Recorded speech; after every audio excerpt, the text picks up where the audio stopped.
Welcome back to the channel. Today we're going to be talking about Final Fantasy VII Rebirth. We got some new information there through another developer comment that I felt was worthy of discussing today. We also have to talk about Summer Game Fest as that is coming up, and we will be streaming that, so stay tuned for a pre-stream for that early on Wednesday before the show. And we're also going to be talking about Aaron Greenberg, who had some comments to say and really throwing a diss at Sony as well, as he was leveraging the opportunity with the Xbox showcase coming up. Now, quickly before we jump into that, if you could do me a huge favor and like the video to show your support, share the video if you find it informative, and subscribe if you're new. Now, let's talk about this Final Fantasy VII Rebirth developer comment number 4. And the question was, do I need to play Final Fantasy VII Remake to enjoy Final Fantasy VII Rebirth? And the answer was no. We have made preparations so that players who did not get a chance to play the first game can fully enjoy Final Fantasy VII Rebirth. Now, this is an answer that they gave that had a lot of people in the community talking, as some people felt that there is no way that you could jump into Rebirth and feel prepared without having played Remake. And while I think they could do a recap to kind of catch people up, or they could do something elaborate to really have people feel like they didn't miss out on too much, typically with sequels, I personally feel, and for myself, that I always have to play the previous game in order to truly feel comfortable diving into that sequel, given that there's a lot of gameplay, a lot of content, a lot in Remake that you would need to experience to truly grasp Rebirth. In fact, if you follow a lot of these YouTube channels that really dive into the lore, you got to experience the compilation to truly understand Remake. So could you imagine jumping into Rebirth without even have played Remake? So personally speaking, while I think it's great that they're probably going to give us something that will make you feel like it's a refresher, or that you experience the Remake to some degree before playing Rebirth, I feel like truly if you want to feel comfortable in the knowledge that you'll have jumping into Rebirth, you should play Remake. And this is not just because, you know, it's going to give you the knowledge of the previous game, but also it's a fun game to play, incredible gameplay. The gameplay is undeniable, so you're definitely going to want to experience that if you have any interest in Rebirth at all. But that's basically what they've talked about, is that there is going to be something there to help people feel refreshed, or to help people understand what happened in Remake if they're just jumping into Rebirth. And this is obviously a part of them trying to market the game as very approachable for somebody new who's never played Remake,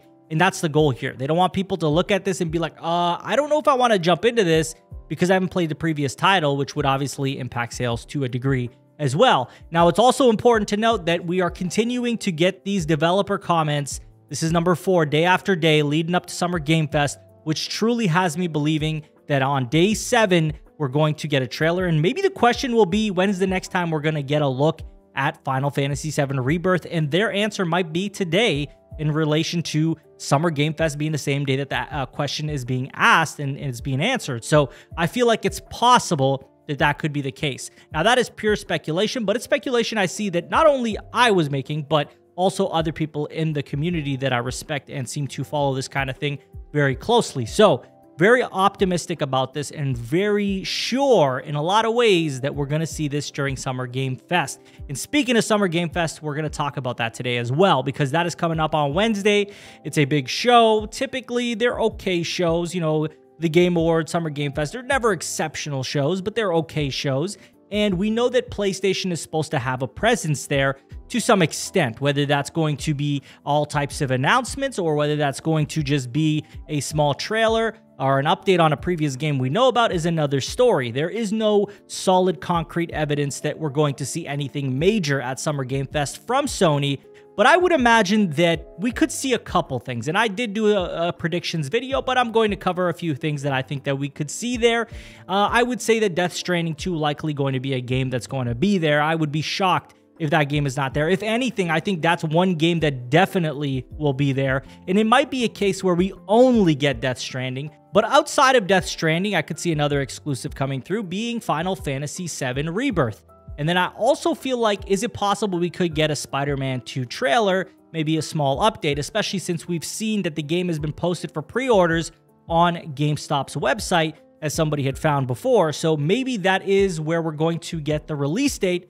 And maybe that's where we're going to also get a PlayStation blog post following it where we're going to be able to see the different editions and the pre-order date being revealed and the release date being revealed. So basically what I'm thinking is that chances are we're going to see Death Stranding 2, Final Fantasy VII Rebirth, Spider-Man 2, and maybe, if we're very, very lucky, we could see that Horizon remaster that we've heard about a long time ago, as that could be a game that they don't need to work on too much. But this is very, very deep speculation. I'm not trying to hype up the show. I'm not trying to say that PlayStation is going to have a huge presence. These are just, you know, very widespread predictions about possibilities, right? Really, reality is, I think Death Stranding 2 will be there. I think a Spider-Man 2 trailer may be there. And then we likely will see Final Fantasy VII Rebirth just due to everything leading up to it right now. But other than that, I don't think there's going to be anything else. Let me know what you guys think about that and what you think could be there. Now, lastly, I want to talk about Aaron Greenberg's comments as he was asked, gameplay of announced titles, please, and CGI for unannounced titles. And Aaron Greenberg responded, none of our first-party games in the show are full CG trailers. Everything is either in-game footage, in-engine footage, or in-game footage with some cinematics. Each of our trailers will be labeled so it is hopefully clear for our fans. And some took this as a shot towards Sony, as Sony was criticized for having most of their first-party stuff being CG trailers with zero gameplay. Now, you guys know how I felt about that. I felt they should have showed gameplay, and I feel like CG trailers are okay sometimes, but it shouldn't be the bulk of your first-party announcements, in my opinion. So Aaron is taking a shot, looks like at Sony, saying, hey, guys, you don't need to worry about that. We're not going to have that. And so I kind of feel two ways about this. Number one, obviously, he's going to promote his brand. He works for them. He's going to talk highly about them and really leverage the situation, as he should, as anybody would in his position. But I also would say that I think if Xbox can really do this correctly and execute this well, they could leverage the situation in their favor. Now, I don't know if that's actually going to happen because I have felt that Xbox has kind of let the audience down and let their fans down quite a bit since the launch of Series X and S, and also prior to that as well through the Xbox One generation.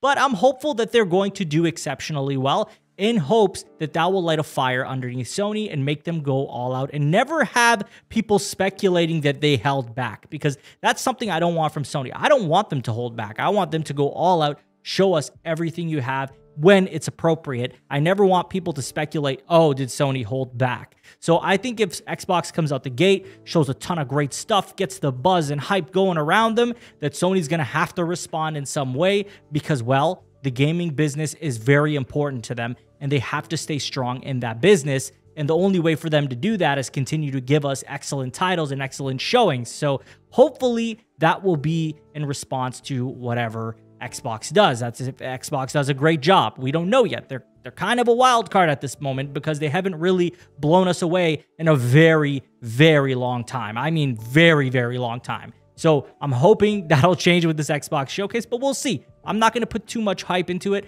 because I just haven't been given a reason to feel that way yet about Xbox. But if they do it well, I think it could change the landscape quite a bit in their favor. It could tilt things a little bit, especially following the showcase and people's reception to that. And I'd love to hear your guys' thoughts on this comment from Aaron Greenberg. What are you expecting? Are you hoping Xbox does well to put more pressure on Sony? Let me know. As always, if you enjoyed the video, hit the like button. If you didn't enjoy the video, hit the dislike button. Subscribe if you're new and share the video if you enjoyed it as well. And you can always follow me on Twitter. Link will be in the description. I thank you all for watching. Have a good day.